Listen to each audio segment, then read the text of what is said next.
All right, 3,600 health, 155.8 melee damage. 88 of these things, huh? What? Look at that. It gave it so much health and so much stamina. This thing, so it gave it, oh my gosh. So it increased the health, I think, by 50%. That's so much. That's so good. Hey team, thanks for coming and checking out another video. So today I wanted to go ahead and cover a couple of things. Now, while I've been exploring the new DLC, I've noticed a couple of things that I haven't really seen pointed out to anyone as of yet. One of the biggest one here is the new substance here, the Mutagel, and the stuff that you can actually turn the Mutagel into. So first thing I wanted to kind of cover is how you get this new Mutagel, and then I think it's Mutagel and Mutagen is what it actually is, if I'm not mistaken. Let's try and summon something really quick. Yeah, Mutagen. Okay, so the two things that you're kind of gonna need these for boss fights and a couple of other things, I believe, and then this you're gonna need to tame Striders. Let's see, it can be crafted in a mutagen in a chemistry bench and can be used to tame Striders. Striders' mutagel requirements scale by its level. So right there it tells you kind of what that's specifically for. This can actually be used to improve the statistics of non-bred dinos. Now, I want to test that on something, and I'll kind of leave that for a minute or a couple of minutes out, but there's something I really want to see if it's going to help with, and but we'll get into that in a minute. Anyway, so first things first, I wanted to go ahead and cover the space biome just in general. Now, a lot of you guys probably don't know this as of yet, but the space biome actually has 4 different biomes in one, and I'll show you what I mean here in just a second. But really quickly, these little rocks right here are what's going to give you guys the mutagen. So you guys can farm this with a pick, with a drill, or if you're brand new and don't have anything else, you can literally just farm it with your gloves, just like everything else in the new DLC. So that's kind of how you actually get the mutagen to start, and then you need 800 of this, I believe, to go ahead and turn it into a single mutagen. We'll double check that in a second, but you do need quite a bit, so we'll cover that in just one second. So let's get back to this next part. Now, what a lot of people haven't really talked about as of right now, I don't think a lot of people know this yet, is the space biome actually has 4 different biomes, and you can only get mutagen on one of those specific biomes. The biome changes every 24 in-game hours, exactly at midnight. I'll go ahead and set the time here.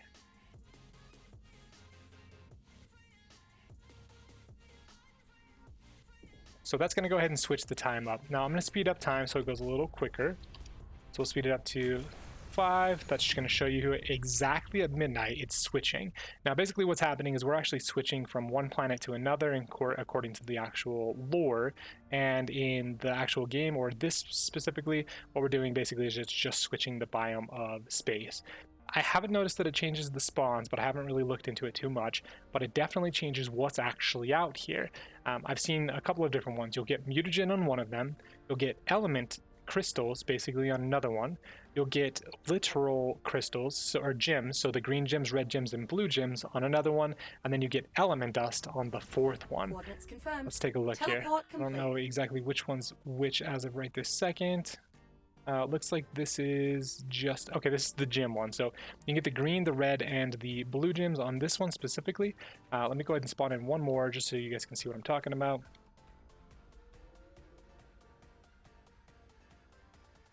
All right, it should go ahead and switch again because it always switches at exactly midnight right here.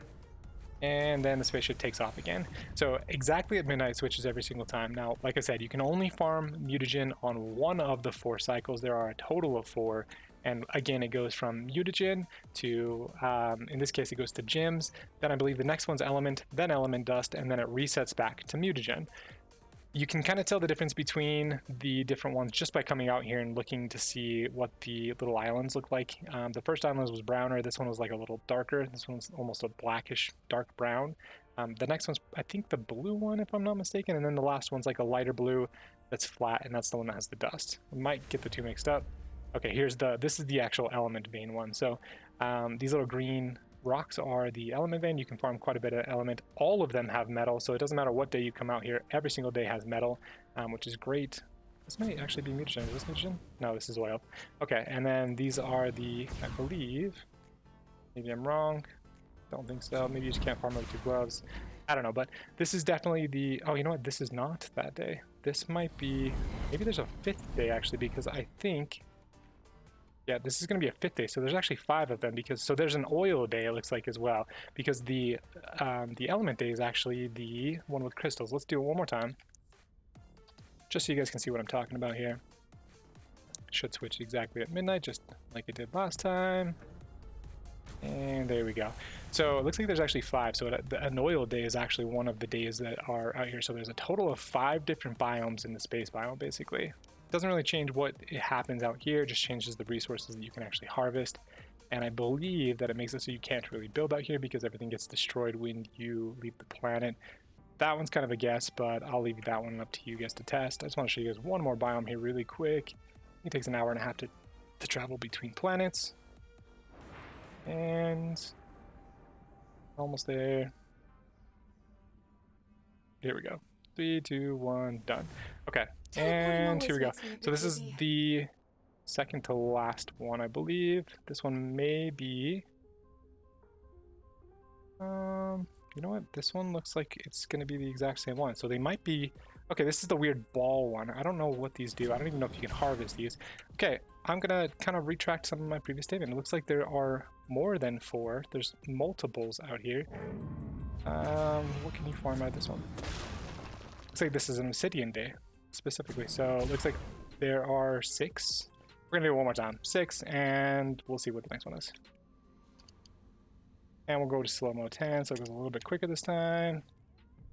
Slow-mo 10, super speed. Skip to the next part. Alright, and we're into the next part. This one, I believe... This one looks like it's actually obsidian too, so maybe we skipped one. There's quite a few days, and maybe they're random, actually. Interesting. We're going to do it a couple more times. I'm going to show you a couple more. Let's see how it goes. Okay, looks like they're actually random, so I don't think they're in a specific order, and we may be just going to different ones. This is definitely one we've already been to and we've already seen, which I believe, if I'm not mistaken, is just another one of the obsidian ones. Yep. Okay, I'm going to do it one more time just because I want to show you guys what the dust one looks like and the element one, so let's go back again. Here we go. We finally got the element vein one, and that's going to be what this crystal one basically is. So this is what the actual element farming one specifically looks like. You do have to get these crystals. I believe, if I'm not mistaken, here, let me turn up my view distance so I can actually see all of the things on all of these. This is the one, I'm pretty confident this is the one you actually farm elements on. But let me get to a spot where we see a couple more of the actual crystals. Here we go. So I think the crystals are these littler ones right here.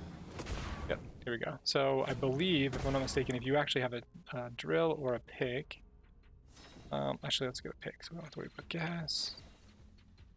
I believe it's this one that allows you to get elements, and maybe I am completely wrong on this one. This one looks like it's just going to be a straight crystal.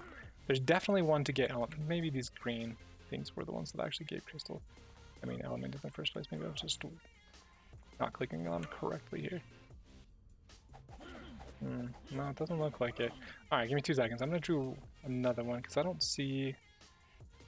I thought it was this one, but this one just looks like it's just straight up crystal. Which kind of makes sense. I mean, it makes sense to add a crystal one in here as well. It's basically just like switching resources in the middle of the biome, which is kind of cool. And I'm a little confused. Maybe you can only get element on the actual element dust one. Let's do a couple more and find out. Alright, I'm just going to show you this one as well really quick. It looks like the one with the yellowish greenish rocks actually gives sulfur. So that's where you're going to get sulfur, and it looks like pretty heavy metal rocks as well. Okay, so I figured out what the bubble one is. It's actually these little things on the ground, which are black pearls. So, and it looks like you can get some mutagen from the black pearls as well. So that's kind of interesting. Here we go. Okay, we finally went ahead and found an element vein one. It looks like this. They're all just flat, basically. So this is how you're going to know it's an element one. It has like the bluish green color to it, and it literally has piles of element actually just sitting on the ground here. This is element dust. You can actually get element out of them every once in a while as well. Let's see if I can get an element out of any of these here. I might need to use a drill. Drills do get a little bit better elements. There we go. So I just picked up an actual element out of this as well. I have tried to farm this with berry dinos and metal rock dinos, and I didn't get anything extra out of them, so I'm not sure if that's going to work. Let's see if we can use the drill here really quick. I think that's the code. Nope, that is not the code. It's going to be, I think it's 161. Let's double check here really quick. For gas, it is 161. Yep. Okay. Let's use this now. So if we actually use the drill, you do get a little bit more. So you can see I'm getting almost 200. Got an element out of the first two. Let's see. We're getting quite a bit more element dust. Doesn't look like it really increases your chance of actually getting an element specifically.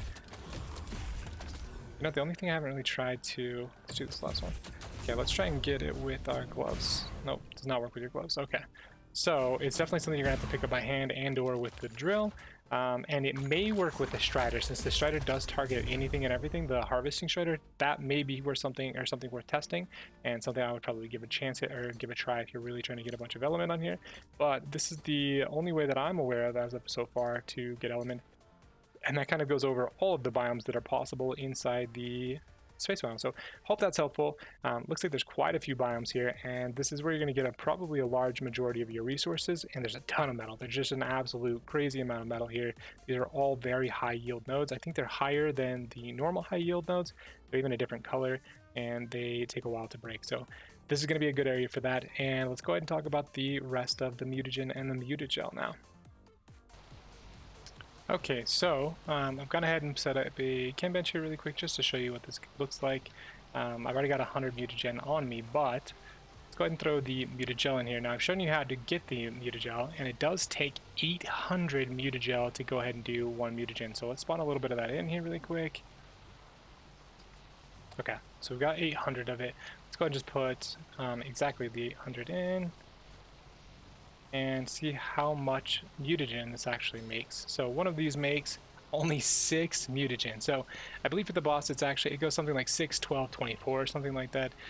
But it also improves the stats of non-bred dinos. So we're going to test that part next. Now we do have a good amount of mutagen in here already, so I'm going to go ahead and use that and see what we can figure out and how we can use it, because this is the part I'm really curious about now. So you guys already know about mutagen, where to get it, or mutagel and where to get it, and that you can use it for striders, and now you know how to turn it into mutagen. So let's test out the mutagen a little bit.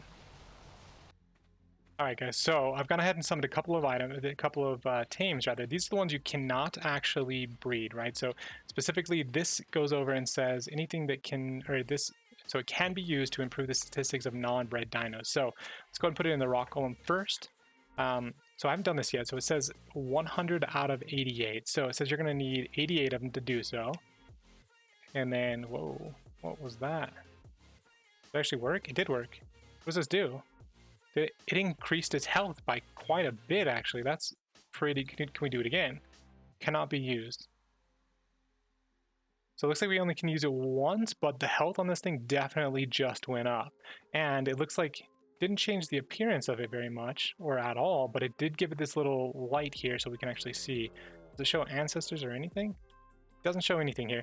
Okay, let's do this one more time on the Griffin and see what actually happens. So on the Griffin, it says we only need 68 for the Griffin. So let's see what actually happens. So the only thing down right now is food. Ooh, stamina and health went up by quite a bit. I mean, it was over, what, 50%? I think 50% health, 50% stam. Can't be used again, and it does show that it's actually been used. You know, it actually increased the levels of it as well, so it actually gave it levels, which is pretty freaking sweet. So this is a good way to actually buff some dinos that can't be bred. This is a good way for them to actually kind of boost that a little bit. So this one had 158 damage. I didn't see if it actually increased damage. Let's do one more here. So let's take a look at stuff that's not going to be decreased here. Let's look at, so this one's at 238 melee damage, right? 238. Oh yeah, melee damage definitely went up as well. Health went up, everything went up. So it definitely increases the health, the stamina, and the melee damage. But you guys saw how much it took just to make 6 of these, and it required, what, like 88 of them or something like that for the Reaper King. So it gives them an automatic increase in levels, and it gives them stats in both health, stamina, and melee. That's pretty good. So this thing is actually working pretty well. Now, side note, I hate the new voice for Helena. Not as good as the old one. If you guys are watching our devs, not as good as the old one. But I think that kind of covers everything that we wanted to go ahead and go over for Mutagen and Mutagel. I hope you guys enjoyed the video. Hope this was informative. And if you guys liked it, make sure you hit the like button. Hit the subscribe button if you guys want to see some more information here on the new Genesis map. And I'll see you guys in the next time. Peace.